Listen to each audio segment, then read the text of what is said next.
23번째 시간, 우리가 가져야 될 올바른 지식이라는 제목으로 말씀을 증거하겠습니다. 여러분, 가좌역 모래내 시장 익숙하죠? 너무나 익숙한 지명입니다. 우리 교회 공동체가 이곳에 위치하고 있죠. 여기서 예배를 드리고 있어요. 그런데 여러분, 똑같은 지명을 가진 지역, 또 똑같은 지명을 가진 시장이 있는 거 아십니까?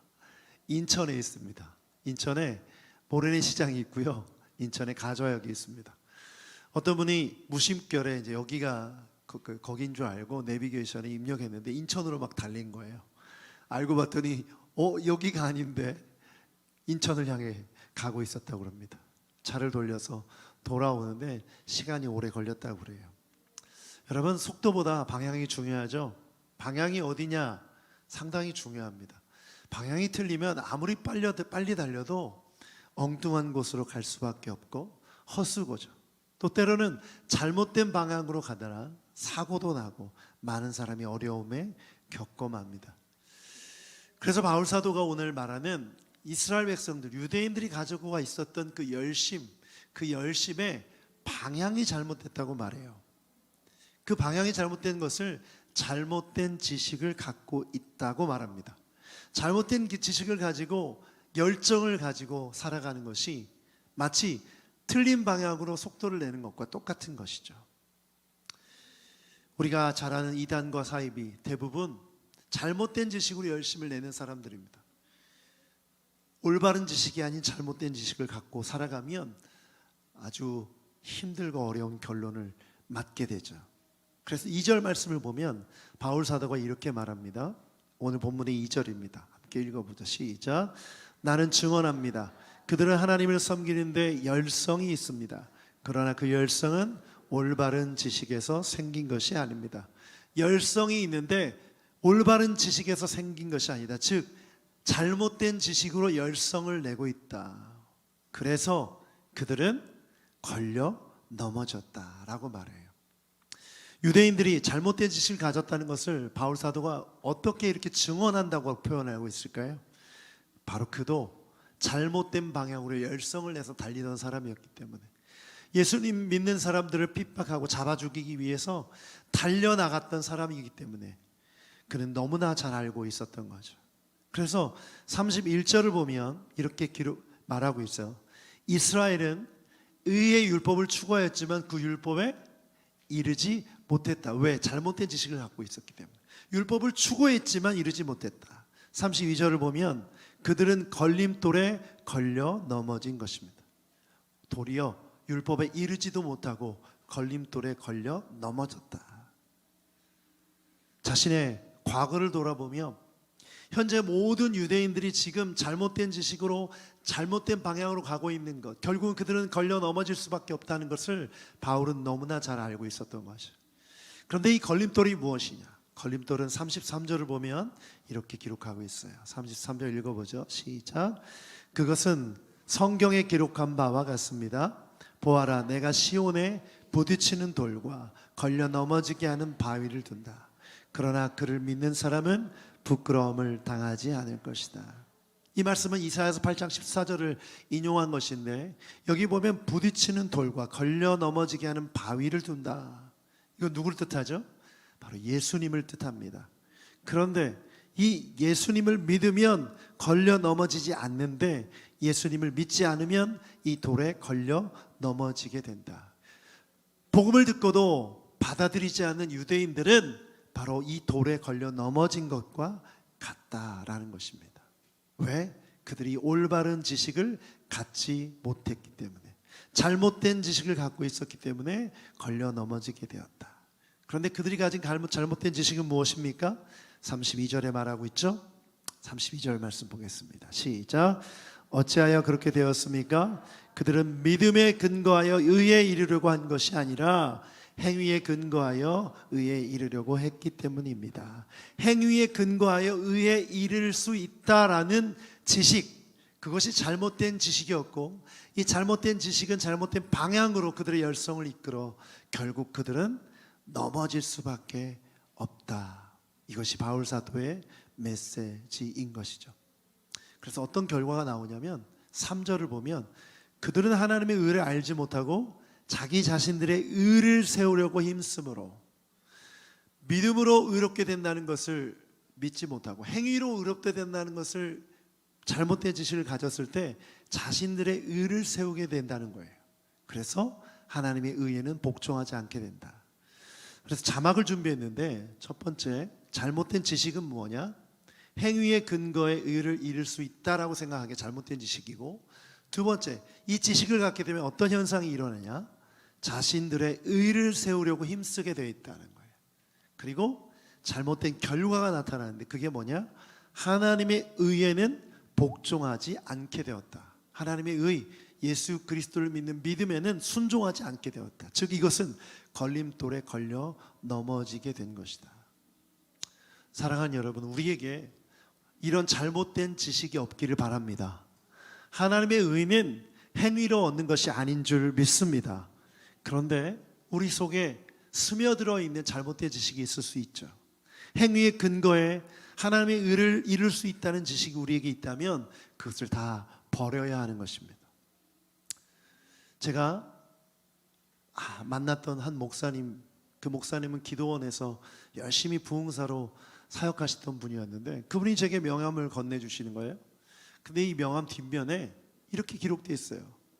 40일 금식기도 3회, 부흥의 몇 회인도, 신유의 역사 어떻게 나타나고 자신이 가지고 있는 은사들 쫙 적었어요.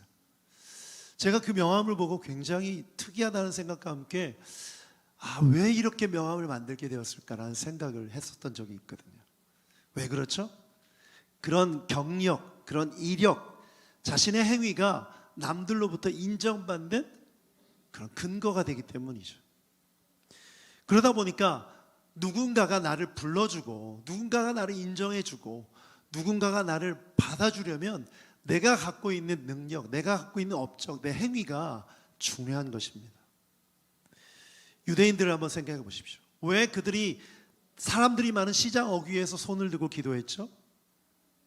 보이는 데서 하기 위해서 그래요. 인정받기 위해. 자기 의를 세운다는 건 결국 하나님 앞에서 자기 의를 세우는 게 아니라 사람들이 자기를 인정해 주기를 원하는 거죠. 그래서 기도도 다 사람들이 보이는 곳에서 기도하고, 헌금도 모두가 들을 수 있도록 누가 보는 앞에서 헌금을 하고, 누가 봐도 유대인임을 드러내는 복장, 그런 복장으로 다닌 것입니다. 그래야 대접받고 인정받고 그래야 상석에 앉을 수 있기 때문이죠. 그래서 자신의 의를 세우기에 급급하여 예수를 믿는 믿음을 거부하게 된 것이죠. 왜냐하면 그것을 믿는 순간 자기들이 쌓아왔던 모든 의는 아무것도 아닌 게 되기 때문에 그렇습니다. 그런데 조금만 생각해 보면 현실적으로 이렇게 될 수밖에 없죠. 사실 우리가 눈에 보인 것 말고는 우리는 알 수가 없어요. 여러분, 제가 얼마나 기도하는지 여러분 아세요? 모르세요? 모르죠? 저랑 24시간 붙어 있다면 알 수 있겠죠. 그러나 자는 시간은 어떻게 해요? 그 시간에 제가 깨어서 기도하는지 어떻게 아실 수 있어요? 모르죠. 누구도 몰라요. 내가 눈으로 보는 것만 알 수 있죠. 그렇기 때문에 사람들은 내 행위가 누구로부터 인정받기 위해서는 보여지는 데서 하려고 하는 거예요. 눈에 안 보이는 것은 알 수 없기 때문에, 직접 보고 판단할 수 있는 것을 사람들에게 보여주고 싶고 그걸로 인정받으려고 하는 우리의 모습이 있는 거죠. 그래서 유대인들도 남들 보는 앞에서 그런 모습을 보인 것이고, 그 목사님도 그런 명함을 들고 다니는 거예요. 그렇다면 우리를 돌아봐야겠죠. 우리에게 이런 태도, 이런 마음이 있지 않는가? 하나님 앞에서 믿음으로 의롭게 된다는 이 생각 외에 내가 누군가로부터 인정받기 위해서, 높임을 받기 위해서, 칭찬받기 위해서 내가 어떤 행위로, 내 어떤 노력으로 그것을 이룰 수 있다는 생각이 우리 안에 있는지를 돌아봐야 하는 것입니다. 그래서 오늘 본문을 통해서 세 가지를 나누고 기도했으면 좋겠어요. 첫 번째는 예수님을 믿음으로 의롭게 되는 줄 믿습니다. 행위로 의롭게 될 수 없습니다. 오늘 이 선포에 아멘 하시길 축복합니다. 오직 믿음으로 의롭게 됨을 믿습니다. 아멘. 이것에는 바뀔 수도 없고 추가될 수도 없어요. 믿음으로 의롭게 된다는 것에 바뀔 수도 없고 추가될 수 없어요. 시대가 변하고 세상이 아무리 변해도 어느 나라, 어느 국가, 어떤 민족에서도 이것은 바뀔 수 없는 진리의 말씀인 줄 믿습니다. 그런데 자꾸 우리의 구원에 관련된, 의로움에 관련된 문제에 추가하려고 하고 변경하려고 하는 우리의 잘못된 태도가 있어요. 지금은 어떤지 모르겠지만 어떤 교단에서는 방언을 하지 못하면 구원받지 못했다라고 말하는 사람이 있어요. 방언을 하는 행위가 구원받은 사람의 증거라고 말하는 거죠. 더 나아가면, 좀 더 한 단계 더 나아가면 방언하는 행위가 구원의 조건이 되는 거예요. 그러면 방언을 못하는 사람은 예수님을 믿었어도 내가 구원받지 못했나라는 불안감 가운데 살아갈 수밖에 없는 거죠. 어떤 분은 11조를 하지 않는 사람은 구원받지 못한 사람이다, 이런 설교하는 분들 계세요. 잘못된 말이죠. 여러분, 우리가 어떤 행위를 한다는 것은 구원의 결과로서의 자연스럽게 나타나는 모습이지 절대 구원의 조건이 아닙니다. 만약에 어떤 행위를 구원의 조건인처럼 말하는 사람은 사이비어 이단이에요. 그 어떤 것도 구원의 조건이 될 수 없어요. 그래서 기도하면 구원받아, 또 예배하면 구원받아, 헌금하면 구원받아, 잘못된 말입니다. 기도, 헌금, 예배, 구원의 결과이지 조건이 아닌 거예요. 어떤 것도 구원의 증거로 요구해서도 안 되는 것이죠. 제가 목회자로서 많은 분들을 만나보면 결혼한 부부 중에 믿지 않는 남편이 교회 다니면 결혼해 주겠다, 이런 조건으로 결혼하는 부부들이 있죠. 그런데 결혼을 앞두고 있으니까, 결혼해야 될 것 같으니까 오케이 하고 예배를 나가기 시작합니다. 자, 그렇다면 그 조건에 응해서 교회에 나온 그 남편은 구원받은 것입니까? 결혼은 이루었지만 구원받은 것은 아니죠. 교회 다니는 것이 구원의 조건이 아니잖아요. 뭐가 구원의 조건이죠? 예수님을 믿는 것이 구원의 조건이죠. 그렇죠. 그러므로 교회에 나온다는 행위로 말미암아 그 사람이 구원받았다고 판단할 수 없어요. 그러니까 이 설교를 듣는 여러분도 마찬가지죠. 내가 예수님을 믿는다는 그 구원의 조건만이 나를 의롭게 하는 조건이라는 것을 분명히 아셔야 됩니다. 그렇다면 반대로 교회를 열심히 신앙생활 하고 있지 않아요. 가끔 눈에 띄는, 가끔 예배에 나오는 사람, 그 사람이 구원받았습니까? 알 수 없죠. 구원받았을 수도 있죠. 왜? 그 중심에 예수님을 믿는 믿음이 있다면 구원받았을 수 있어요. 왜냐하면 하나님은 무엇을 보시기 때문에? 행위가 아니라 믿음을 보시기 때문에.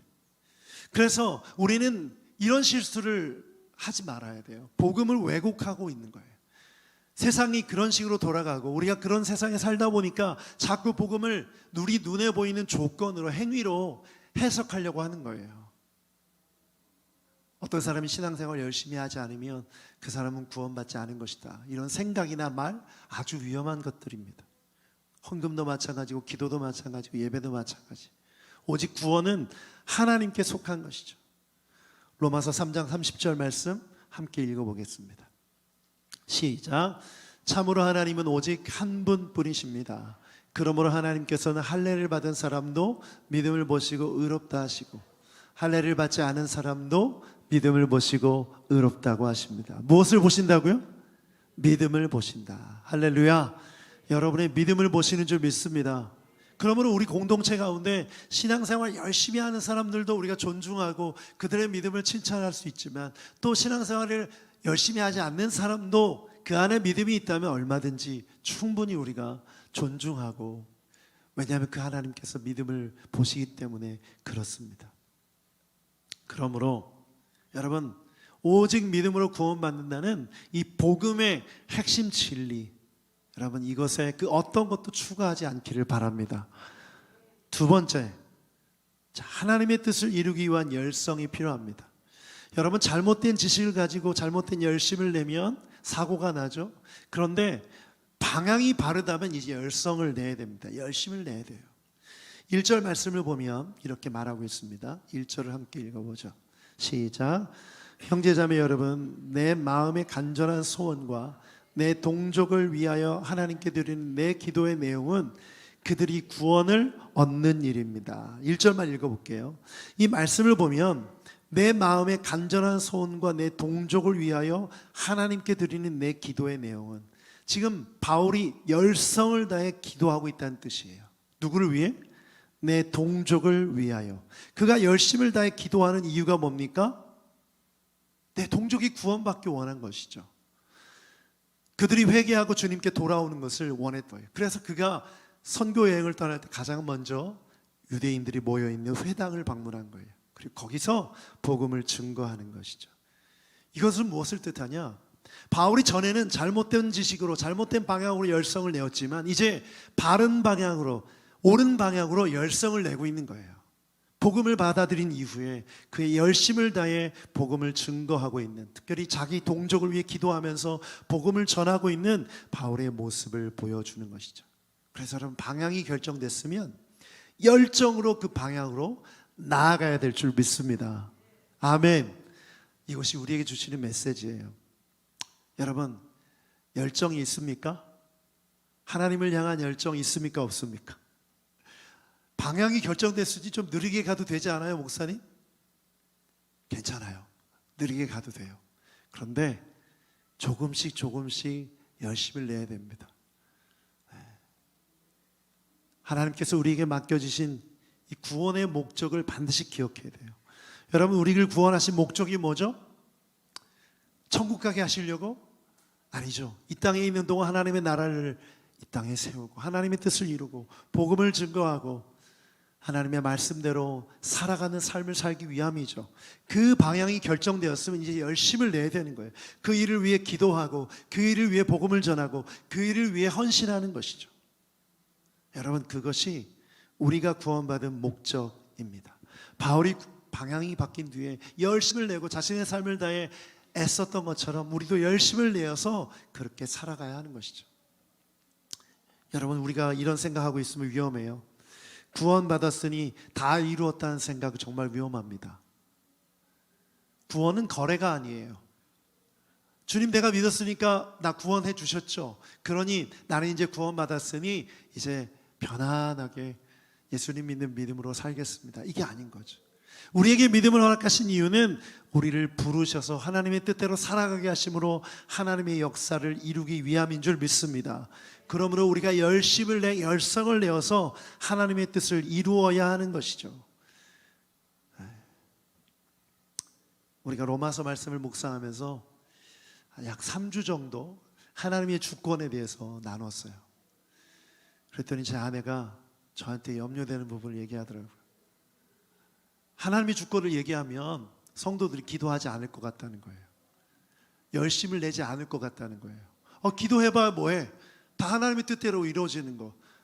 내가 열심히 구해도 무슨 소용이 있어? 하나님의 뜻대로 이루어지는 거. 그거 맞죠? 그랬더니 제 마음속에 사실 이런 생각이 있어요. 우리 교회 수준은 그런 수준이 아니다. 제 말에 동의하시면 아멘. 우리는 그런 수준이 아닌 줄 믿습니다. 네?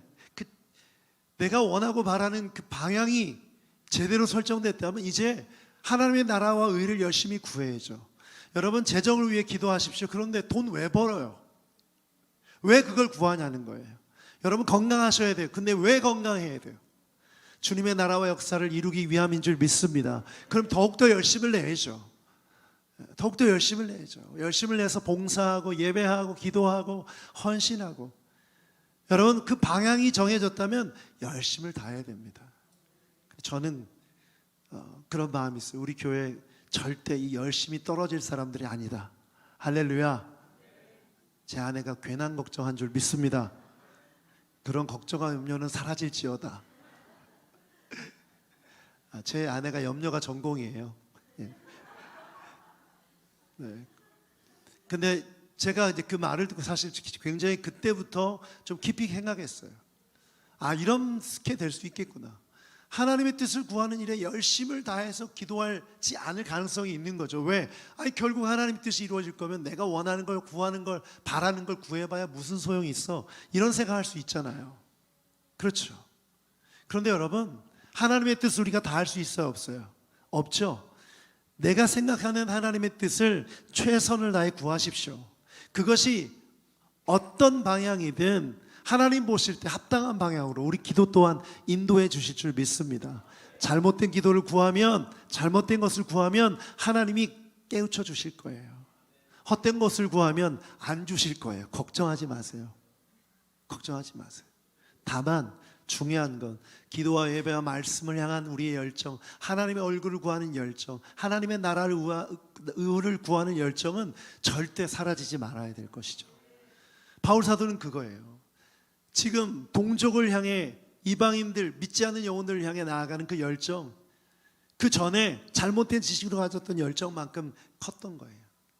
그렇다면 우리도 그런 열정으로 세상을 향해 나아가야 될 줄 믿습니다. 세 번째, 오늘 메시지의 결론이 이것이에요. 예수님은 우리의 반석이십니다. 33절 함께 읽어보겠습니다. 시작. 그것은 성경에 기록한 바와 같습니다. 보아라, 내가 시온에 부딪히는 돌과 걸려 넘어지게 하는 바위를 든다. 그러나 그를 믿는 사람은 부끄러움을 당하지 않을 것이다. 아멘. 여기 보면 이 바위는 누구라고 했죠? 예수님. 그런데 예수님을 믿는 사람은 부끄러움을 당하지 않을 것이다. 여러분, 길을 가다가 넘어지면 부끄러워요, 아파요? 저는 좀 부끄러워요. 빨리 일어나서 아무렇지도 않게 이렇게. 제가 자전거를 이렇게 타다 보니까 저는 굉장히 자전거를 어렸을 때부터 탔기 때문에 자신만만했어요. 나이가 들어서 자전거를 타다 보니까 이게 쉽지가 않더라고요. 그래서 자전거를 타고 가는데 넘어졌어요. 하나도 안 아팠어요. 빨리 일어나가지고 다 걱정하는 줄을 쳐다보는데 얼마나 부끄럽다지. 여러분, 넘어지면 부끄러워요. 근데 누가 넘어진다고요? 바위이신, 반석이신 예수님을 믿지 않는 사람들. 자, 그렇다면 예수님을 믿는 사람들은 절대 부끄러움을 당하지 않는 줄 믿습니다. 무엇 때문에? 예수님이 우리의 의가 되어 주시기 때문에. 그래서 예수님을 믿는 사람들은 그 의를 힘입어 당당히 하나님 앞에 설 수 있는 줄 믿습니다. 마귀가, 그 어떤 누구도 우리를 참소할 수가 없어요. 우리를 부끄럽게 할 수가 없어요. 왜? 우리의 의는 예수님이시기 때문에. 여러분, 그래서 바울 사도는 유대인들이, 동족들이 그 반석이신 예수님 위에 서기를 원했어요. 그들이 비록 걸려 넘어졌지만 다시 일어나서 또다시 부끄러움을 당하지 않게 그 위에 서기를 바랬던 거죠. 그래서 4절 말씀을 보면 이렇게 말하고 있어요. 4절 시작.